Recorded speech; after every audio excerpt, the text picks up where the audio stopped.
Hi, I'm Agnès and I make videos for fun. I have been working on a frilly wrap dress by Fiber Mood.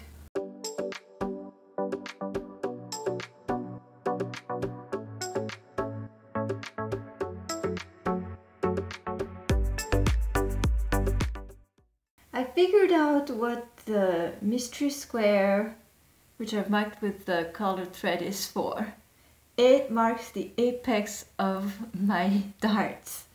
So I'll be folding the darts, following the notches on the edge, and then sewing until I reach the thread. I have discovered an even better way to use my dryer sheet so that it's easier to remove at the end. And that's because I have a bunch of those notches from cutting them out as I was getting them off of my work. And what I can do with those notches is that I first lay down my dryer sheet, and I have my notch here, and then I take my piece of toilet paper and I put it on top. This is where I'm going to be sewing along my toilet paper. And then I put my work. And then I want to put my needle right in that notch. And then I can start sewing. And it is sufficient. The dryer sheet is surrounding the beginning of the work, and it will prevent the machine from swallowing the chiffon. The start is the hardest. After that, the toilet paper is going to be taking care of that problem.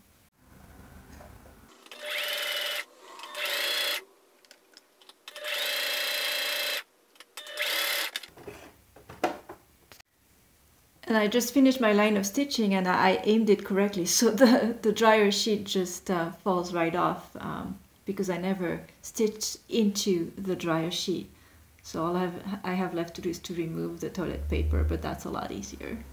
I finished the darts in the back bodies, and now the next step, well, it's not the next step, I'm still on step number 3.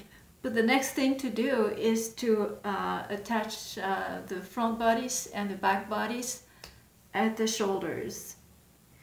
I am going to be using French seams throughout this project. So the French seams are not that difficult, you just need to remember the first step. The first step in doing a French seam is to put the two pieces of fabric wrong sides together, which is the opposite of what we normally do. Ultimately, we want a 1 centimeter seam allowance. So another thing about French seams is that we stitch twice, and the first time you stitch is going to be, you're going to leave a seam allowance that's less than what you ultimately want.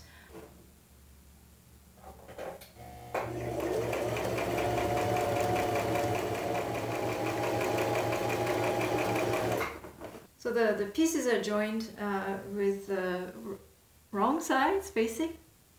For good measure, I'm going to run an overlock stitch over the raw edges.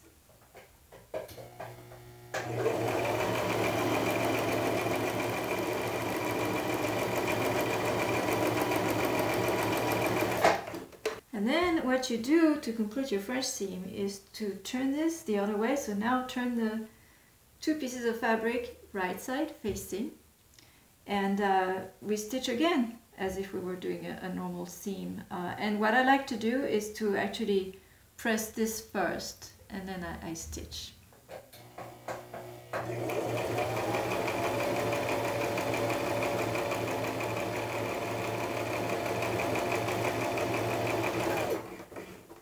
I've turned this back to the right side, and I'm going to give this seam a final press, and it will be done. I finished the other shoulder the same way, and that completes step 3. Step number 4 is to work on the neckline facing.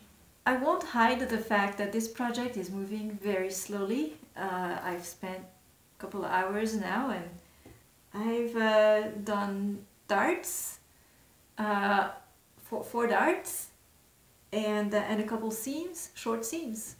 That's it. took the entire afternoon. I think it'll speed up a little bit as I get better at this, but I think it's really worth it. I am happy with the finishing so far, and really excited for when I finish this dress 6 months from now when it's winter. Here are my facing pieces. So the instructions say to do the shoulder seams essentially. So we get, this is the piece that goes on the back, and then we want to attach this to here and this to here. If I were working with non-interface fabric, so mine is fused with interfacing and there is no fraying going on. But if I were working with just raw fabric as it is in the original pattern, I would overlock here before I do my seam, or else, I know people have sergers or whatever, but you do want to finish here, because once that's joined, the next instruction is to overlock all around to secure. So I've pressed my seams open on the facing. The next step in the pattern, as I've mentioned, is to do an overlock stitching all around, but since mine is fused, I don't see a need for this step, so I'm going to move on to the next one, which is to pin the facing to the bodice. You know, this doesn't look like much on camera. I myself am very confused. I don't know what is what. I'm looking for the center back. There we go. Center back, right in between the two shoulder seams. Because, so we need to put this right sides to right sides, and we want to align, there's some key points, center back, and then the other point that needs to line up perfectly are the shoulder seams. And then I'm going to continue to pin the facing to the bodice all the way down to the edge. And they do say that the ties get sandwiched between the facing and the bodice. So this is the bottom of my bodice. I'm going to place the tie like that, and the facing is going to come on top, and I need to just pin everything. I pinned half of it from center back down to the front, to where the ties are, and I'm going to stitch that starting at the center back. With the interfacing, this works like regular fabric. It's an easy stitching job, and I'm not doing a French seam either.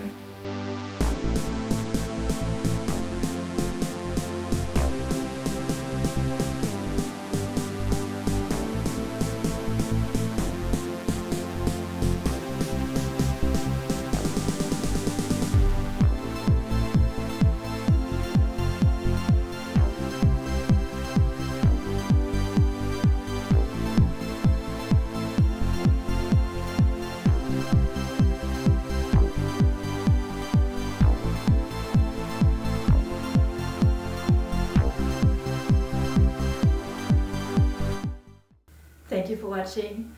If you enjoyed this video, don't forget to give it a like.